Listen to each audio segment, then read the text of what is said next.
আমাদের নির্বাচন যেটা সবচেয়ে বেশি প্রয়োজন, সংস্কারগুলোকে আপনারা সম্পূর্ণ করে অবিলম্বে যত দ্রুত সম্ভব রোড ম্যাপ দেওয়ার কথা আমরা বলে এসেছি যে একটা রোড ম্যাপ অত্যন্ত জরুরি।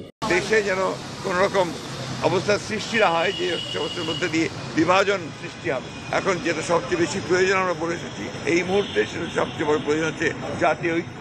সাম্প্রতিক কালে যে পুরো পরিস্থিতি, বিশেষ করে গত কয়েকদিন ধরে যে আইন শৃঙ্খলা পরিস্থিতি, পরিস্থিতি এবং আপনার ছাত্রদের কয়েকটি কলেজের সমস্যা নিয়ে এই বিষয়গুলো নিয়ে আমরা আমাদের যে দলের পক্ষ থেকে যে আমাদের উদ্বেগ, সেই উদ্বেগের কথা আমরা তাকে জানিয়েছি এবং আমরা আশা করেছি যে আমরা প্রধান উপদেষ্টা তিনি তার পরিষদ নিয়ে অতি দ্রুত এই বিষয়গুলোর শান্তিপূর্ণ সমাধানের ব্যবস্থা করবেন এবং দেশে যেন কোনো রকম অবস্থার সৃষ্টি না হয় যে অবস্থার মধ্যে দিয়ে বিভাজন সৃষ্টি হবে। এখন যেটা সবচেয়ে বেশি প্রয়োজন আমরা বলে এসেছি এই মুহূর্তে সেটা সবচেয়ে বড় প্রয়োজন হচ্ছে জাতীয় ঐক্য।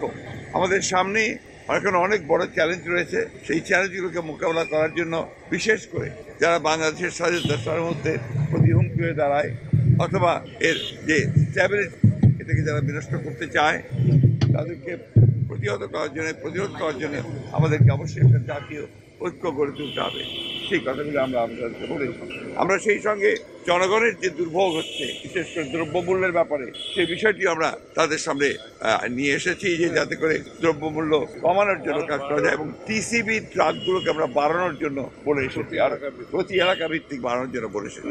আমরা বলেছি যে আপনার ট্রাক চলাচল, যানবাহন চলাচল যদি নির্বিঘ্নে থাকে সেই বিষয় নিশ্চিত করার জন্য আমরা তাদেরকে অনুরোধ করেছি। সেই সঙ্গে আপনার কৃষিতে বিশেষ করে আপনার সার বিতরণের ক্ষেত্রে যে সমস্যাগুলো আছে সেই সমস্যা দূর করে এখনো আপনার সেই ফ্যাসিস্টদের দোসররা নিয়ন্ত্রণ করছে, সেগুলোকে আপনার মোটামুটিভাবে জনগণের পক্ষে যারা আছেন তাদেরকে নিয়ে আসা এবং এটাকে সহজ করার জন্য আমরা অনুরোধ করেছি যাতে ব্যবস্থা করা যায়।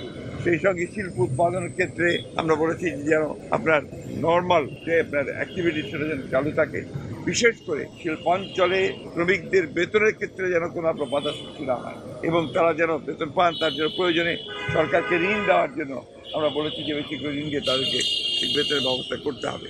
আমরা আরেকটা বিষয় অত্যন্ত গুরুত্বপূর্ণভাবে বলে এসেছি হচ্ছে যে ইউনিয়ন পরিষদ যেগুলো এখনো আছে এই ইউনিয়ন পরিষদগুলো বেশিরভাগ সময় এই ফ্যাসিস্ট সরকারের আমলে জবরদস্তি নির্বাচন করে তাদের মতো করে নিয়ে এসেছিল। এটাকে অবিলম্বে আমরা মনে করি যেহেতু সিটি কর্পোরেশন ভাঙা হয়েছে, পৌর কর্পোরেশনগুলো ভাঙা হয়েছে, উপজেলা ভাঙা হয়েছে, সুতরাং এটাকে ভেঙে দিয়ে পরবর্তী নির্বাচনের মধ্যে দিয়ে এবং ট্রেড বডিগুলোকে ভেঙে দিয়ে আমরা বলেছি যে নির্বাচনের মাধ্যমে এটাকে আপনার পুনরায় সুষ্ঠুভাবে নিয়ে আসার জন্য আমরা বলেছি।